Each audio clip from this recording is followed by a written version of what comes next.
the raise your hand feature, so we can go ahead and unmute you or call on you to start the talk, or put a comment in the comment field, and we'll try to answer those questions as we go. So with that, I'll go ahead and turn it over to Jay, and he'll kind of outline some of the things that he wants to get out of this. So, all right. So I think our view of this is that we really want to have a roundtable discussion about the mechanics of the form, and I think we view this as a opportunity for you to give feedback. And we may not be able to address everything today. We may not respond to everything, but I think it's a great opportunity to gather as much information as possible and have as much discussion as is possible. I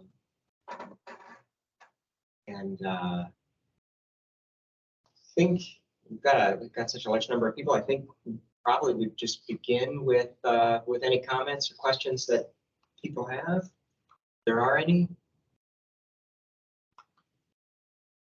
And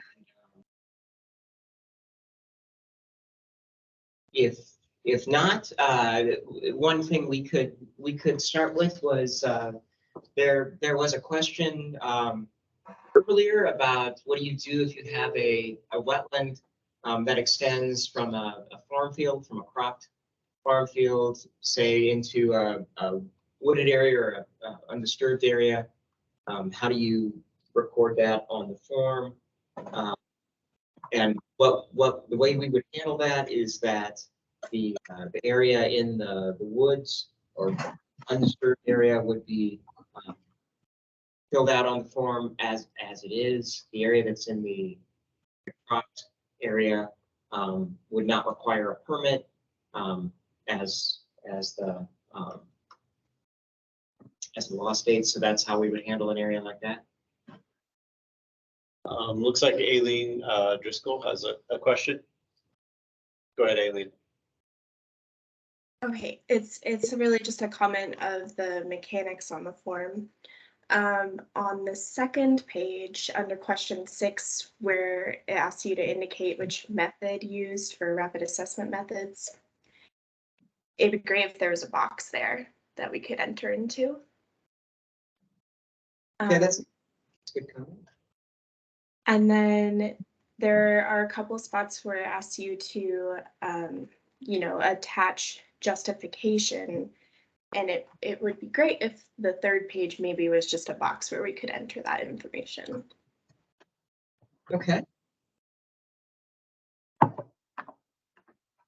That's all. Overall, it's great form. Good. Yes.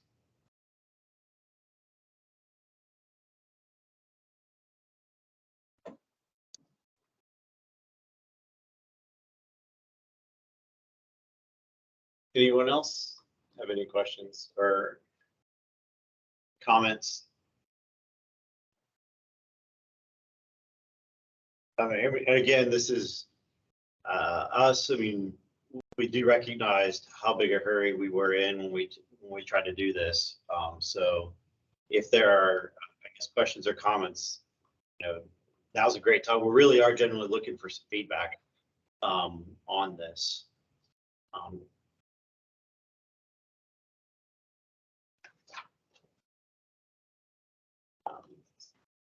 Okay, I have a question. Sure. So we've got, let's see, on page 1, question number 3 is the wetland in an undisturbed or minimally disturbed setting.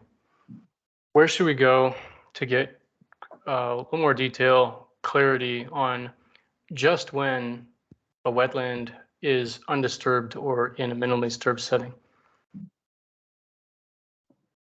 So the first place would be the technical guidance document, which should be on the website. I think it was off the website for some short period of time, but it should be back on the website.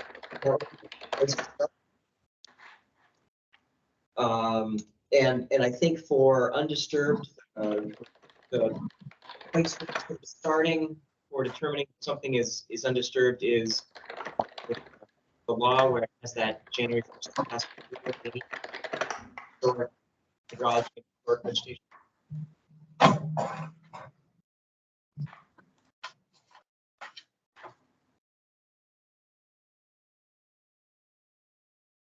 Thank you.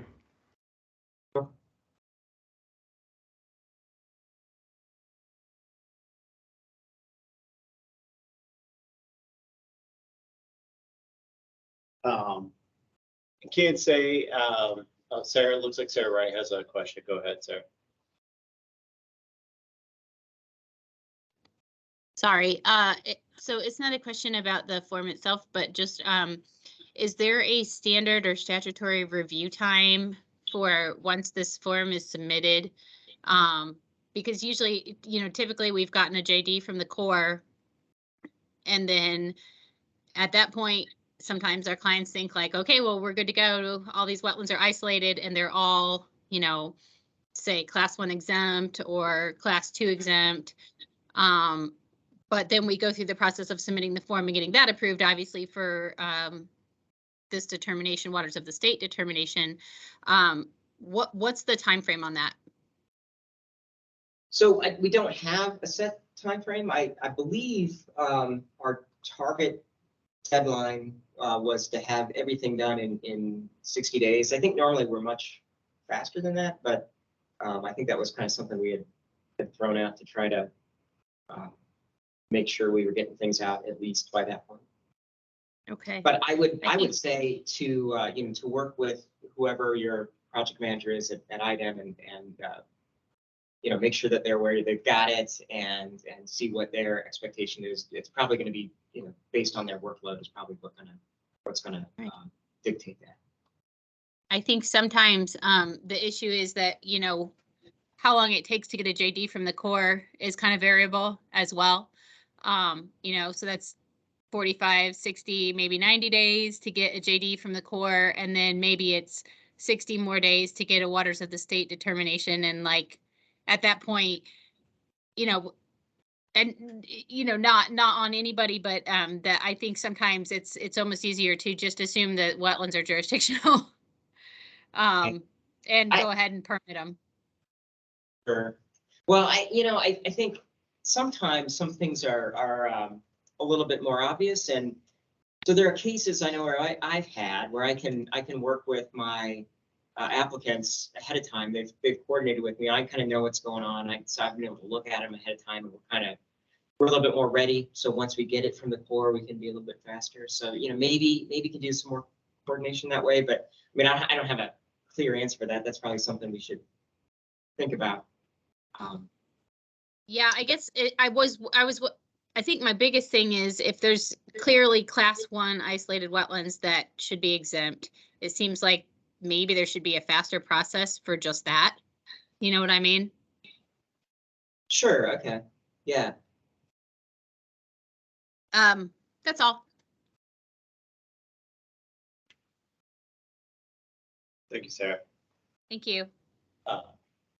Mark has their hand up too. Yes, can you hear me? Yeah, we got you. Great. I came in a little late, so somebody may have asked this already. The question I have is more of like a ideological one. So when I look at numbers 4 and 5, so if I check number 4, yes, 4 alone makes it a class 3. So I think I guess I'm thinking maybe your question is really a mechanics of the form page, because the way it reads there, it says that, but it's really dependent on that statement above it that if you'd answered question 3 yes, then you're supposed to answer questions 4 and 5, and if not, then you do the ones on the back, and then you'd come back and class it based on what it says on the back of it. So Okay. maybe there's a way we can reword that. That had kind of occurred to me too. I think I know what you're saying there, Mark. But it does have to Yeah. meet both. It has to be a minimally disturbed or undisturbed setting and the other, because that's how the law reads. Right. But, yeah, we can look Yeah. at the language and how those questions are asked. And that, so that, yeah, you probably can't see anything that I pulled up, but that very bottom thing at the very bottom of the first page where it says any of the following scenarios indicate the wetlands class 3. Hopefully that helps clarify that, but I do see what you're saying, Mark, and I've read that before and thought, that's not really what we meant. If you just read that one line. Right, So, right. I think it'd be helpful either to remove the line that says, if yes, the wetland is class 3, or to further clarify below to say you need to, I think it would just be helpful if you just got rid of that line. That would help. But here's the ideological part of this question. So if reed canary grass is native, if certain typha species are native, when I look at this, if I check yes for 3, I could also check yes for 4 or yes for 5, meaning I could have a monoculture of reed canary grass, and that would be a class 3 wetland. well, I mean, I think those are independent questions. First off, I mean, just because you're checking 3 doesn't mean that you're checking 4, but I do see what you're saying. And we have, yeah, I mean, we have discussed that. And we haven't come up with a clear way to respond to that, I don't think.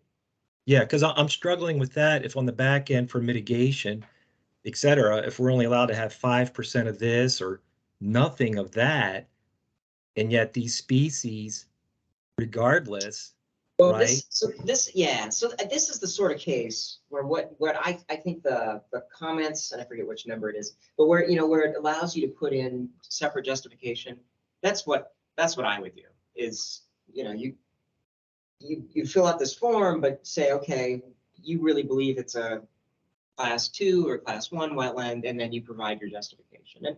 And I mean, the law does talk about hydrologic function as well as habitat function. So even though we may have a low habitat value wetland based on species present, it still could have a high hydrologic function. So there may be some, that may not just be class 1. We'd have to work through the hydrologic side of it as well. But I would provide justification in the form. I think, I think that's a valid discussion that needs to happen on a wetland like that. Okay, Yeah. that's very helpful. Very helpful. Thank you.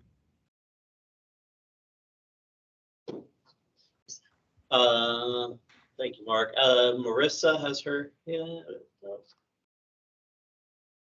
Hello, can you hear me? Yes.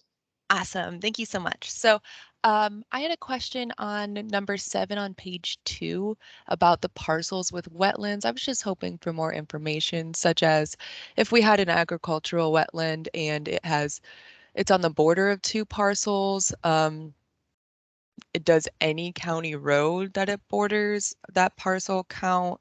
And if it's like half of it, I guess, what is the cutoff for the parcel being bordered by development? Well, let's see. I don't remember if we had something more specific in our guidelines for that or not. But I think the point of that one really was to get to, is it surrounded by it? So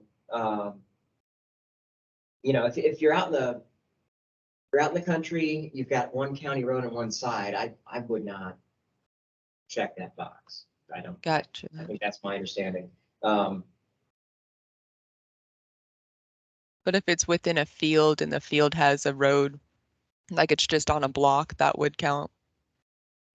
So if it's, field, I'm picturing a 80-acre field when you say field, so I don't know what you're thinking of, but if you're in an urban area and the field we're talking about is 1 acre in size, then it's up against a road and surrounded by development, then that sounds like something that would be where you check that box. I see. So we're not doing the like GIS parcel boundaries. It's more of the area, the local area. Well, so, I mean, I think we were talking about the legal parcel that the wetlands on when we wrote that, but,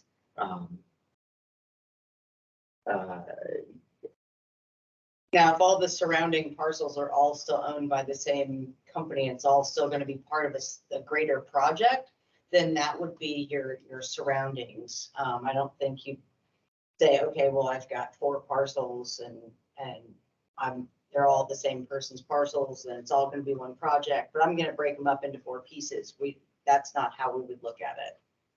Gotcha, I understand. And then to number 6 really quickly. So if we do have a wetland that's dominated by native species and it's just a low quality, we can add that in the remarks about why we might think it's either a class 1 or otherwise.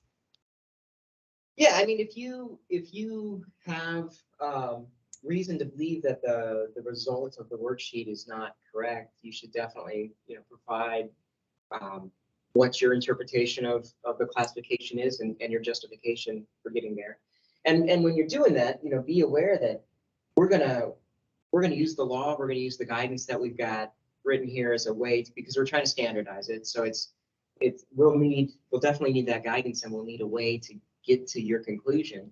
And so, we may not agree with you, but well, we're all wetland scientists here. We all understand that there are nuances to each individual site and that we need to evaluate them. And that there are native species that are, in some cases, they're hybridized, and what we're looking at may, even though it's classified as a native species, it's not really native because of the gene flow, or that native species doesn't no longer really operates as a native species is expected to in terms of habitat quality. So there are definitely cases where I think there are exceptions to how this is written. Gotcha. Thank you so much for your time and your explanation. Have a great one. Thanks. Yeah, I mean, I think the point of the form isn't to limit the amount of information that we get. It's just to try to standardize the way we get the information. So definitely take advantage of the text boxes to further explain the site to the project manager. That'll just expedite the review.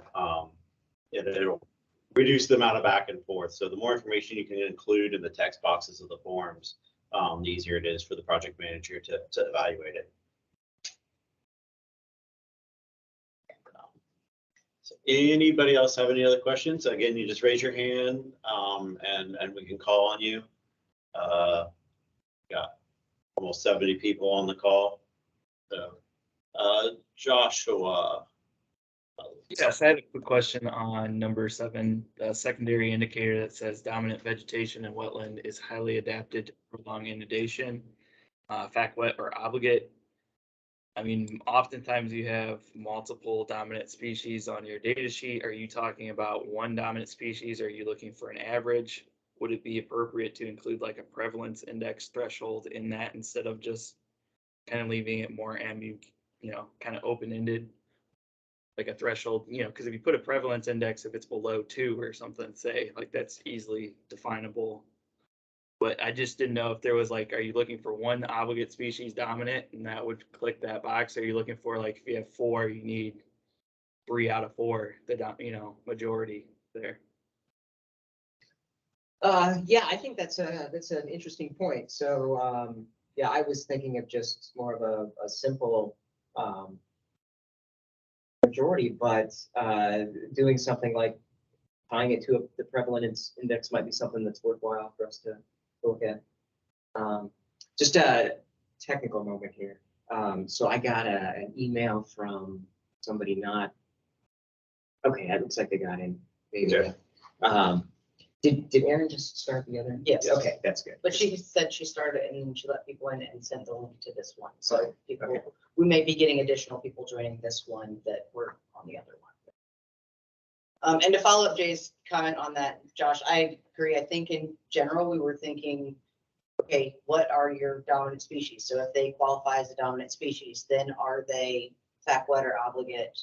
And then that would follow that. But we can definitely take a look at that. I think we were also trying to keep some of this as simple as possible because you don't necessarily always figure out your prevalence index on every data sheet. You might have enough in terms of your dominance to meet vegetation without necessarily completing that prevalence index. So the idea was to not make you do even more work than you might already be doing, but we'll take a look at that one for sure. Yeah, that's, I mean, it seems like something we could clarify that, you know, you don't need to do the prevalence, or maybe the prevalence is an option or something. Or we clarify in the guidance document more specifically what would meet those conditions. Okay, thank you. Thank you very much. Any other questions? Again, go ahead, raise your hand and.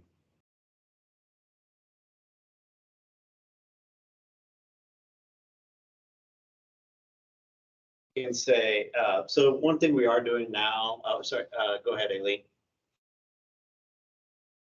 On number 7 in the secondary indicators, there's the bit, wetland substrate is sand or silt indicating higher hydraulic conductivity.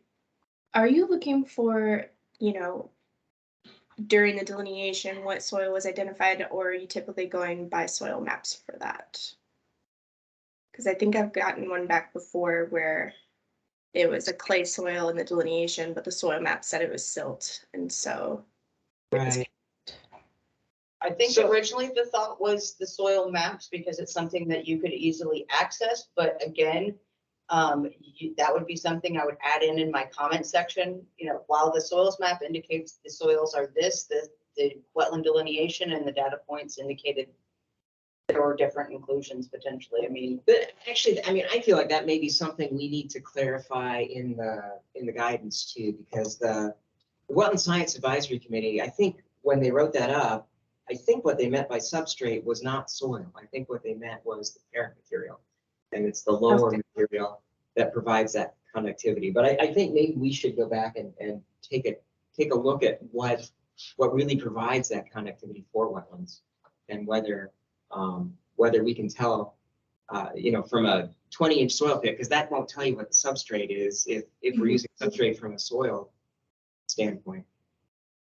Okay. Thank you, Aileen.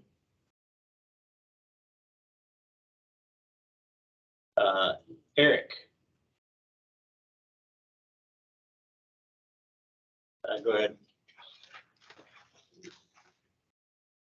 Can you hear us, Eric? Can you hear Looks us? like you're muted. How's that? There we go. That's better. Okay. Greetings. As kind of a follow-up on that from the Science Advisory Group, that's on 7 on hydrologic functional assessment. The position in the watershed, the first to fifth order, what was originally looked at was the position 1 through 5 was significant within tills, but only 1 through 3 in non-tills or other soils. So it kind of seems as though it took a portion of what the original intent was and applied that across the board. in the technical guidance, we pulled what was used in the Science Advisory Group information. Yeah, I think on the sheet, there was attempted just to make a shorthand, and there's a little more explanation in the guidance. But maybe that's something we should look at to make sure that it's stated. Yeah, it's stated clearly. Yeah, and the approved guidance on that originally was 1 through 5 in tills, 1 through 3 in non-tills. Okay. All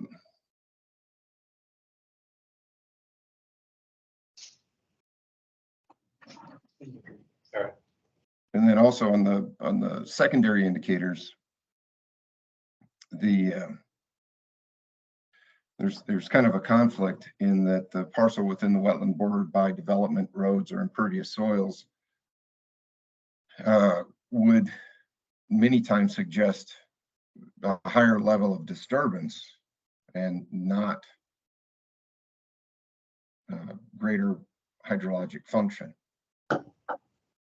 So I've heard that statement before, and maybe I don't understand it because I think with hydrologic function, we're talking about the function that the wetland plays in the watershed. And if it's in a more populated area, then that hydrologic function is more important for that watershed. So I don't know, maybe it's something. That tends to discount the impact. Roads have a direct impact on any adjacent areas, and drainage certainly has an impact on adjacent areas, and so that's reducing the significance of that, or the function of that. And then secondly, it discounts if you're within a developed area, detention is required on pretty much all development sites, and that looks specifically at the hydrologic function within that area. So they're already addressing in the adjacent developments that aspect, or that facet of the wetland function. And so if it's replaced by another means, is that wetland still hydrologically significant? And I understand if you say everything around it is impacted, that's important, but if it's also disturbed, does that raise it to a higher standard?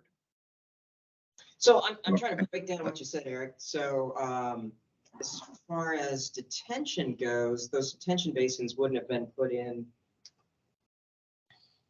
to compensate for the loss of that wetland yet. That would be something that would be done when the wetland gets impacted, I would think.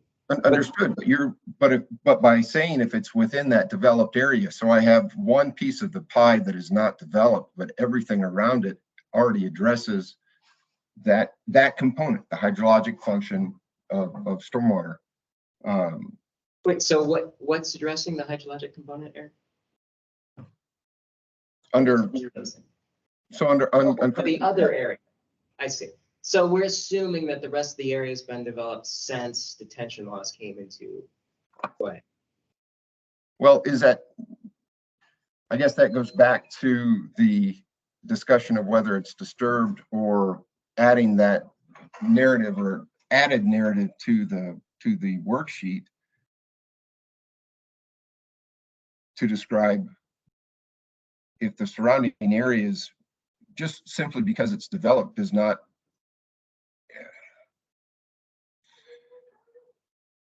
necessarily mean that remaining area of wetland becomes more significant under that component, the hydrologic function. Okay. Well, this seems like something we should have a longer discussion about separately. I think the thought process when that was put in there was that if you have an undeveloped area, that the role that the hydrologic role that wetlands playing as far as flood abatement is less important, and if it's in a developed area, it becomes more significant. But you got some thoughts on that I think we should probably capture and make sure we've addressed. But I don't think this is probably the forum for it at this point. All right.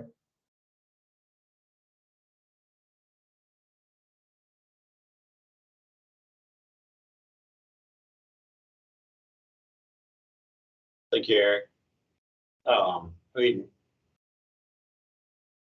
Anyone else have comments? We do have time if we want to go down, talk about that and some more. If other people have some other thoughts to contribute to that, happy to document that and hear that.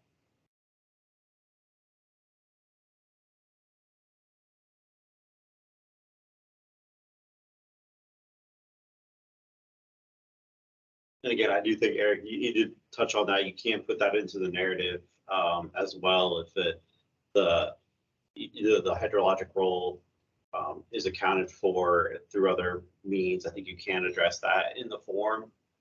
We definitely encourage that. So I do think that's a good point you brought up, to use the narrative in that description. Again, just to paint a broader picture for the project manager as they're looking at the one of the 30 sites they're looking at. So it definitely helps them get a bigger picture faster. So.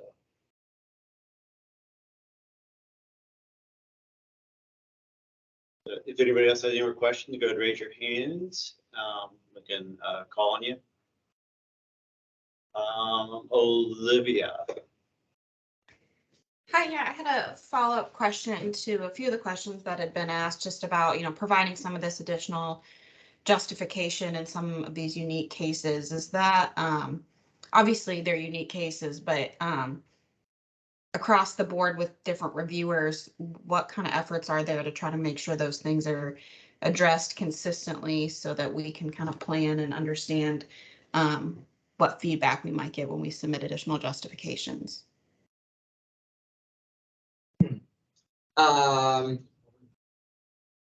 Yeah, so I guess all of our, what is the state determinations are reviewed.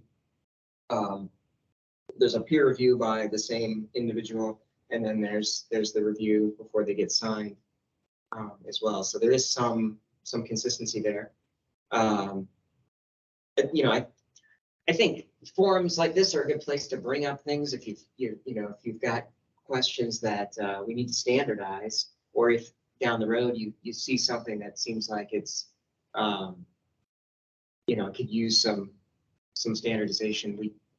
I'm definitely interested. I think we're all interested in hearing about those items and making sure we've captured them, because that's really the purpose of a worksheet like this. Is we didn't have it under the law before, and that that could have helped even then to standardize things. So I think this is a movement in the right direction for standardized things, but obviously there are going to be things that that we need to hone in on and fix to make sure we've captured all those items. But whether it's on the worksheet or the guidance that goes along with that.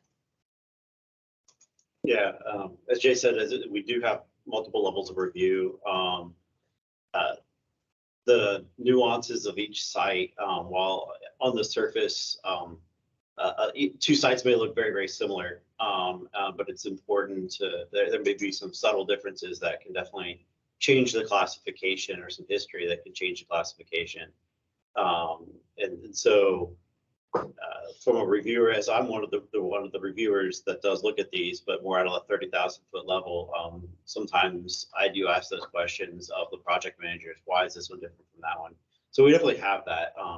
But like Jay said, this was our attempt to try to standardize and try to become more consistent in our classifications. I will say it's not unusual for Brian. He really does a good job of walking over and saying, "Hey, why did you do this?" And and those questions pop up during the peer review as well. What I'm looking at this, and this doesn't seem to match up, and then we kind of go over it. So we get some good group discussions in. We're not all operating on our own little worlds. There is that group dynamic where we get to touch base and calibrate how we're looking at things. But I'm all for improvement. So if you've got thoughts on anything, please let us know. Thank you. It's helpful to know what that process is, and it kind of sounds like as we start to work through more of those situations, we'll be better at planning those things. So thank you. Thank you. Eric. Hi again. The previous worksheet actually did kind of go through a hierarchy of class 1, class 2, class 3. The current worksheet,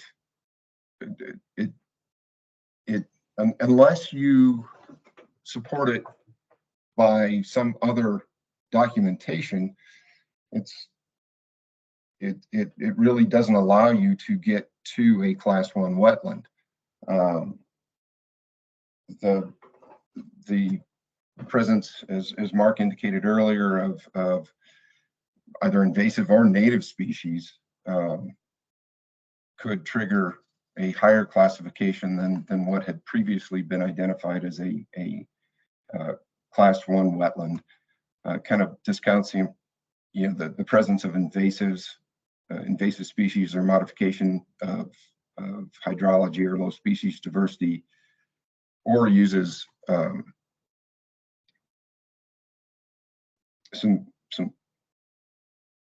the secondary indicators on hydrology function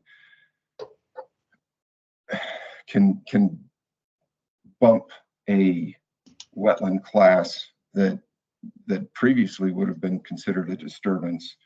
And even under habitat, originally the commissioner determined habitat was specific to Endangered Species Act.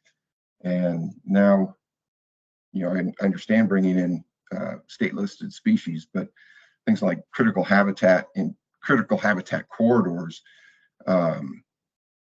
again, the term critical habitat is specifically defined in the ESA, and so that's almost like the important bird areas. Those are very highly defined and identified. But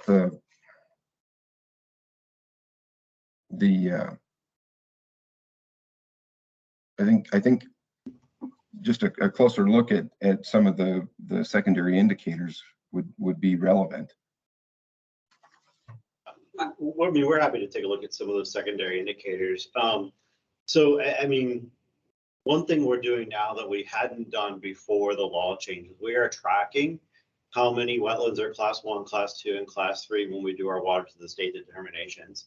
And roughly 40% of the worksheets that come back have class 1 wetlands, or wetlands that do not require permanent action. So we are seeing the form filled out in ways that does classify wetlands as class 1. So I mean, I'm not sure, maybe we need to have a sit down and discuss the how to fill out the form, but we are definitely seeing applications submitted to us using the form that derive class 1 wetlands. Most of the wetlands, I think about a little over 50% are class 2, and then we do have a fair number of class 3, but not over 10%. It's lower than 10% of the wetlands that we're seeing through the classification system are class 3. So based on just anecdotally what people, the project managers felt like it was before, this is somewhat in line. I think we feel like there's a few more class 2s than there were before. That may be the one area that's increased because of the specific definition in the law. But we are seeing people use the worksheet and derive class 1 wetlands. But to your specific comments, Eric, you covered a lot of ground there with your, when you're going over the different indicators, and I think each one of those could be a conversation where we could drill into what the law says, and then how those indicators match up with it, and there could be some merit into drilling into some of those.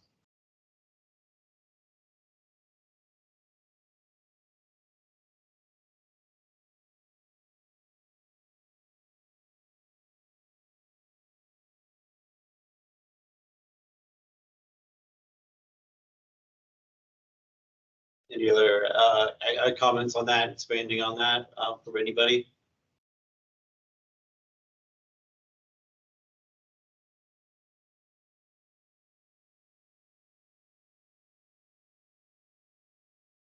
Any other comments on different topics?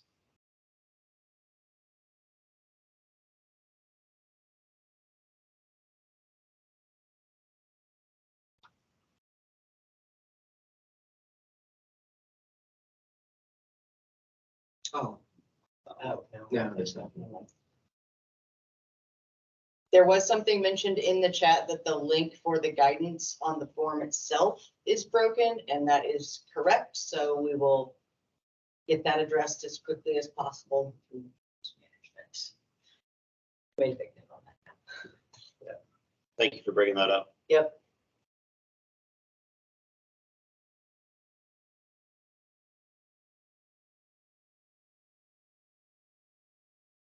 I mean, I guess we pose the question if folks looked at the guidance document that we have put together, is it useful? Is it something we need to greatly expand, or do you feel as it is, it's something that's a resource you can use? Let me just get some general feedback on our guidance that we have out there.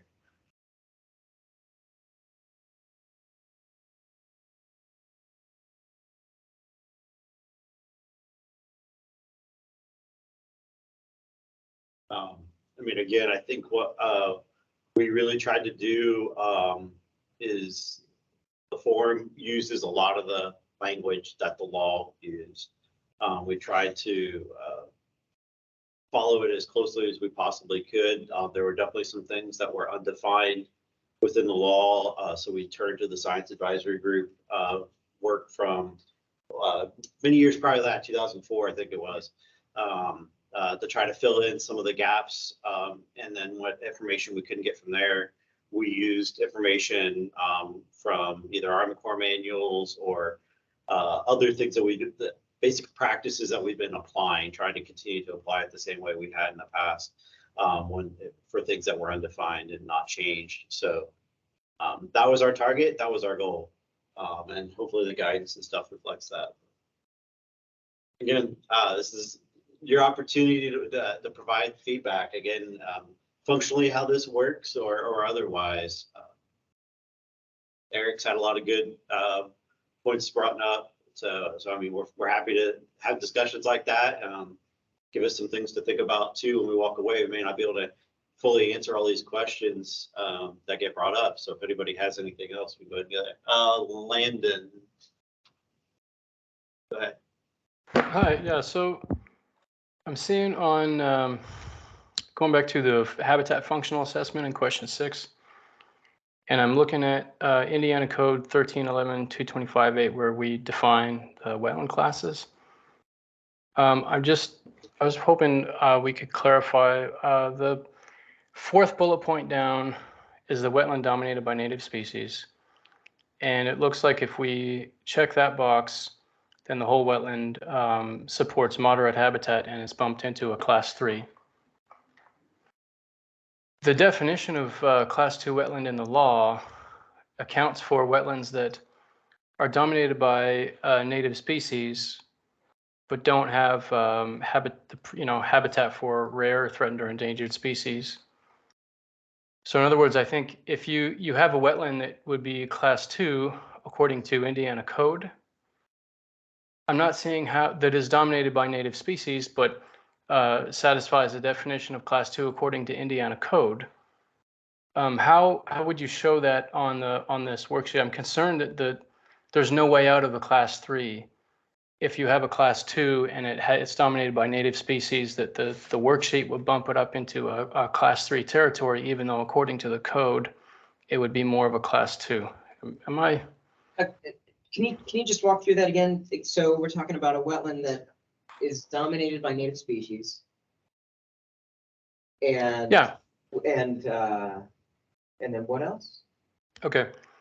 Yeah. So I'm talking about a wetland that's dominated by native species, but is, and I'm quoting from the Indiana code, is generally without the presence of or habitat for rare, threatened, or endangered species,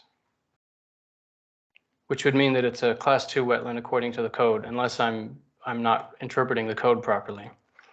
When I fill out this form, I get to, supposing it's in a, I get to the wetland habitat functional assessment, and I check no for every box except the box that says, is the wetland dominated by native species? And I click yes on that box. The wetland is now a class 3. So checking that box, is the wetland dominated by native species? Yes. That doesn't kick you into class 3 by itself. You've got to also check is the wetland in an undisturbed or minimally disturbed setting?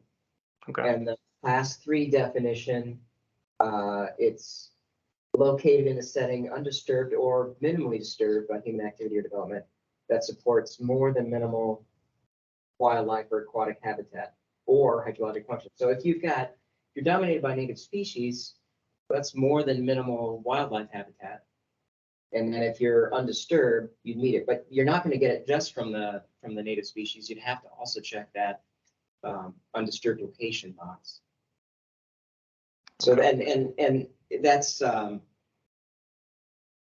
maybe that gets into what Mark was talking about too. I mean, if you at the bottom of page 1 where it's got the what qualifies for class 3, it clarifies that as you have to have the question 3 and either 4 or 5. Mm-hmm. Okay. Yep, that makes sense. And I can see the language about undisturbed or minimally disturbed in the code for class 3 as well. Okay. Okay, Good. thank you. That clarifies it. Good.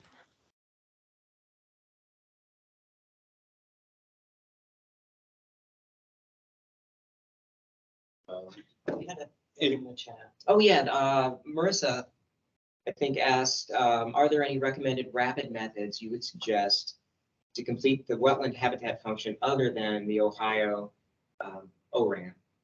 And actually, I think Heather's recently looked at some stuff, so maybe I'll just. Yeah, so recently looked into the NRAP, but what feedback I had received from Dr. Rothrock was that it was never really calibrated for all of the states. So if we were looking at something in southern Indiana, it's not really calibrated for that. They kind of developed it more in northern Indiana. So yeah, I'm trying to go through some of his stuff. I'm not sure if that's something that at some point we might need to revisit and I don't know, see if we can develop something that's more statewide specific. I mean, a lot of these questions and a lot of the layout, I did go back and look at ORAM to see if we were classifying a wetland in Indiana following similar procedures, does it kind of look the same as in Ohio, since we do have a similar landscape position?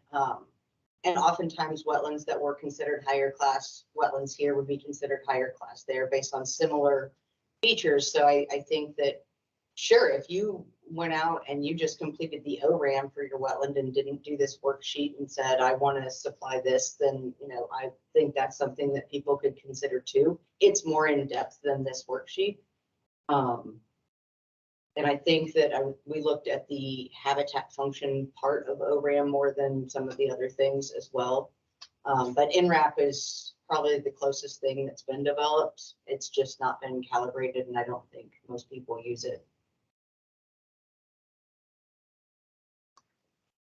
Yeah, I mean, to me, ORAM is the one we see, even though you think in Indiana we'd be seeing it use that. And it's hard to find a lot of the stuff on it now too.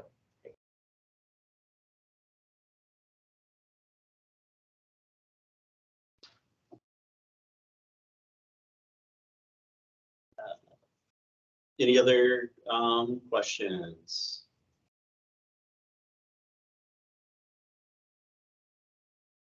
Concerns?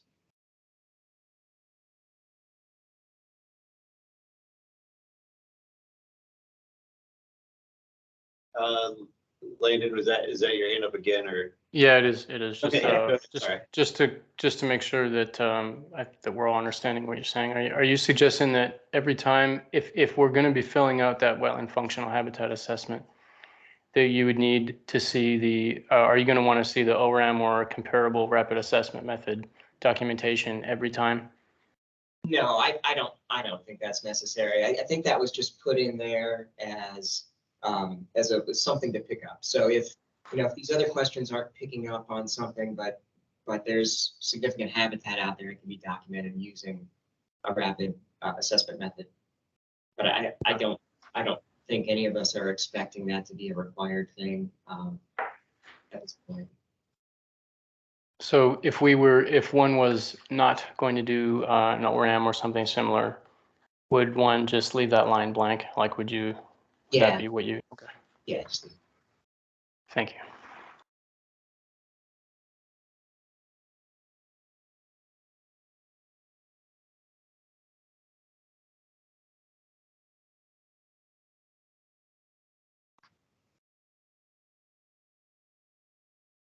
Anyone else? Anyone else got anything? Want to build on anything that we've already talked about?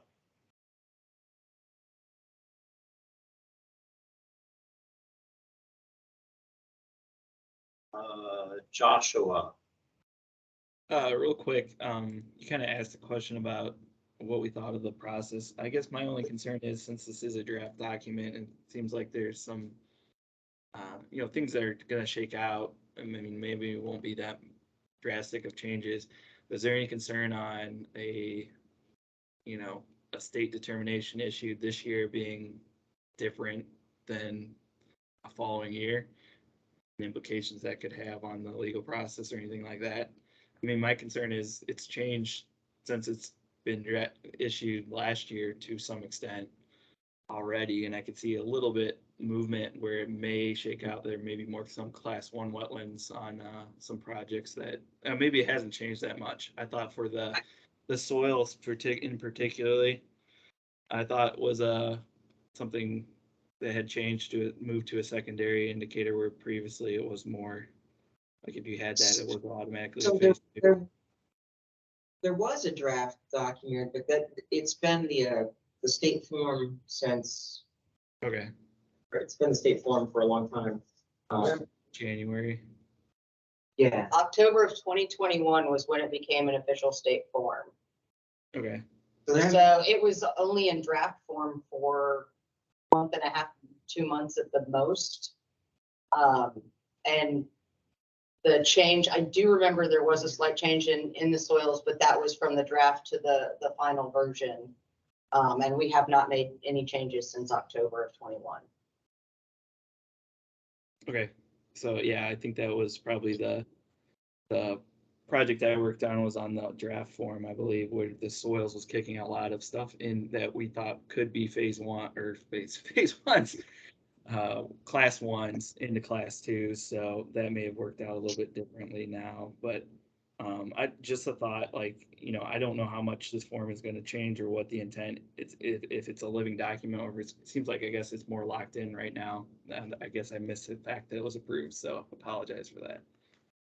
I think we would like everything to stay the same as much as anybody else. So, I think that's definitely our intent. But obviously we live in a world where things are changing, in the wetlands world all the time. So who knows what the future will bring, but we definitely would like some consistency ourselves. Yeah. And I think making changes that make things clearer or more obvious, less time consuming, those types of changes are the goal in terms of making changes to a state form. You don't want to, do something that makes something more cumbersome. You want to make sure that things are clear, and that would be the goal of any future changes, I would think, for right now.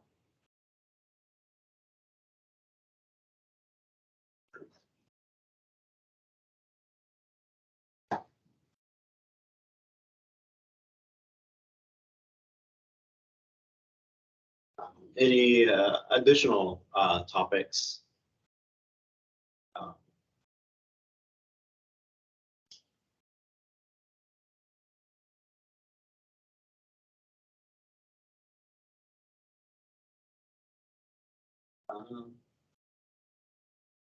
Not seeing any hands. So really very much appreciate the feedback we're getting right now.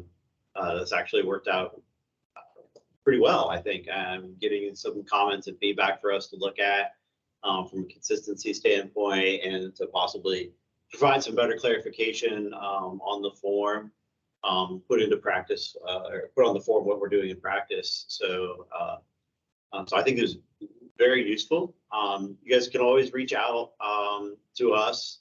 You can email any of your project managers that you deal with, or you can email the general wetlands inbox, and somebody will get back to you. You can always email me. You should get the email address for the invite here if you have anything else you want to discuss. But Jay, Heather, you have anything else to add? So right now, we'll definitely look into all the comments and questions for clarification, so we can do everything we can to make it easier on everyone.